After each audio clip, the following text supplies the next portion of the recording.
It's a Mental Health Monday, and what are you thinking about right now? Dr. Sabrina has a really interesting stat she's going to share with us shortly, but many of us struggle with overthinking, worrying, negative thought process. There are ways you can overcome it and retrain your brain. How do you do that? The people expert, Dr. Sabrina Jackson, is here with a how-to guide.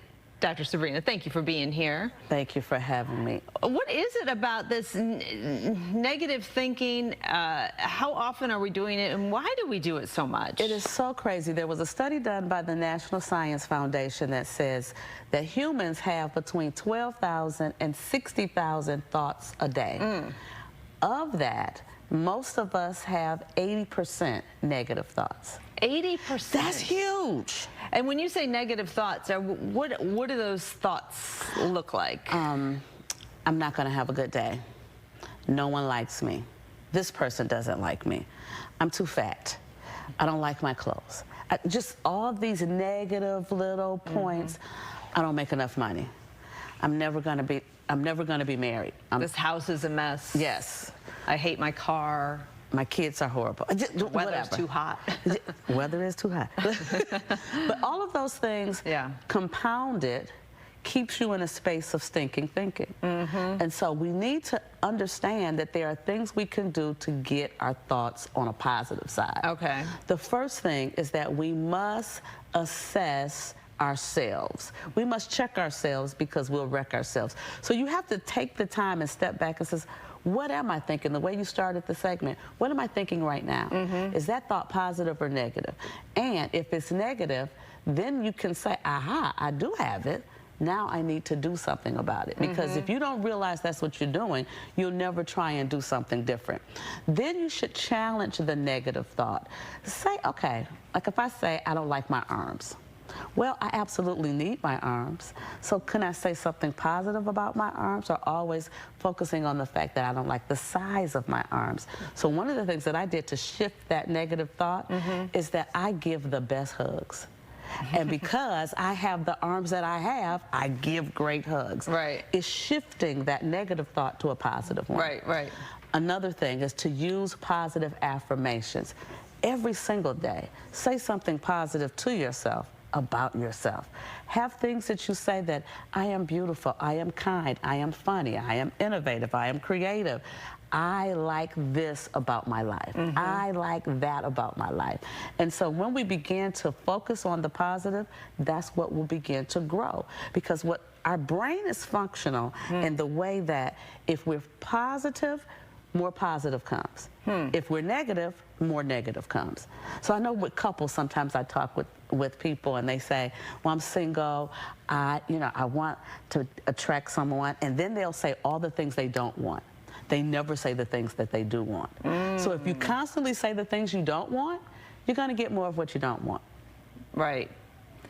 So it's interesting because I was listening to somebody talk about when you're feeling sad or angry or something, it's hard to change that emotion, but you can change, you can train your brain to think differently. Yes, because which might lead to a different emotional outcome. Absolutely, it can. And so we have to, one of the things that we have to do, and this is my last point, is to engage in self-compassion. Is to be gentle and kind with ourselves. And so when we're in that negative space, most times we're beating up on ourselves or we're beating up on other people. But if we can train our brain to say, you know what, let me think differently, because what we think is what we speak, and what we speak is what we create. And so we have to think differently. So sometimes when I'm in a negative space or I'm feeling like this is a big one for me, sometimes I know you won't believe this, but I think I'm all alone in the world. Since I lost my parents. I only have one birth child. I have an adopted daughter, and they're grown and they're off doing their own thing, so I spend a lot of time alone. And so whenever I'm feeling that, what I stop and do is text people that I love and just tell them I love them. Then guess what happens? They text back and say they love me too. So I create that moment. Yes. So you have the power to create the spaces that you want, but you have to recognize that you have the power to do it. Yeah, that's pretty powerful, because I think sometimes we think life is just happening to us. We're just walking through, woe is me, and bad things are happening. But really, we carry so much power to change the course. The course of what we're doing. You really have to work at it. It's so funny. I talked about the event that I spoke at this weekend, and so I just recently this year started setting up a table with merchandise and books and things of that nature. But because it was all men, my stinking thinking said, they're not going to buy my books because my books are, you know, there's pink designs on the book. Right. I went past it, did not do the stinking thinking, took it all, sold out. Oh, wow. Good job, Dr. Sabrina. Yes. We might hear about Dr. Sabrina's message for men during Men's Health Month, too. Hear a little bit about that, what she said to this group of men. Coming up in our next hour, Dr. Sabrina is sticking around, and we'll answer your questions live. You can send them on X using hashtag AskDrSabrina. Thank you. Thank you. We'll be right back. We're just debating the joys of hummus here in the commercial break. Welcome back. If you're feeling stuck in your old habits, afraid of trying new things, and it's time to break out of that shell, our good friend, Dr. Sabrina, joins us again. We are going to talk about why it's important for us to take a chance at something different. But first, we did get a viewer question, so we want to ask you this. This is the hashtag Ask Dr. Sabrina. 0226 says, is a midlife crisis a real thing for men?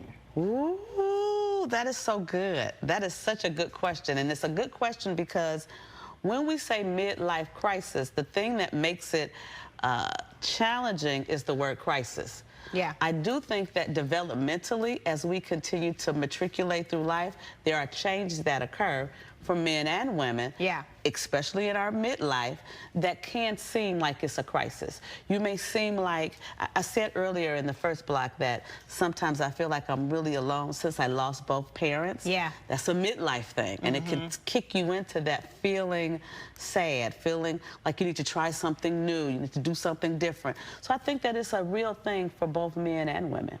All right, any tips on how to, I mean, because especially for girls, mature, early 20s. Yes. Men, probably about 67 or 8 when they get to the place where they're mature. They are mature enough to handle emotional situations. I am not going to take that. Just teasing you guys. I'm not going to take that. But I will say, for all of us, when we feel like there's a major change that occurs, first you have to be gentle with yourself. Second, it's okay to ask for help because you're in a space and you're thinking a way that you've never thought before. And sometimes it's beneficial to talk to somebody who has gone through it. That's why it's good to have a council of wisdom counselors and people that you talk to, because they can help you through. On the other hand, if you just want a red sports car and it's going to make you feel better, if you can afford it, then if you can afford it, have the rest, just get it. Yeah. Or no, I mean, listen, I don't know. Well, but I think I would. But I think that this is important too. Is that we talk about aging, we need to disrupt that negative connotation to when you're aging, you're going out to pasture. No. If you're aging, you still can live your full life. You can have a good time. You can travel the world. You can buy nice things. You can, if you're single, you can date. All of that. Because if you're living, please live it. Period. We talked about hummus in the commercial break. I was saying I've never tried it before, and I finally did, and I'm disappointed now at how much time I've lost with hummus. I could have been eating hummus all this time. You could have. But I've got to start now. You have to start and play catch up. Yes. Well, let me say this about trying new things.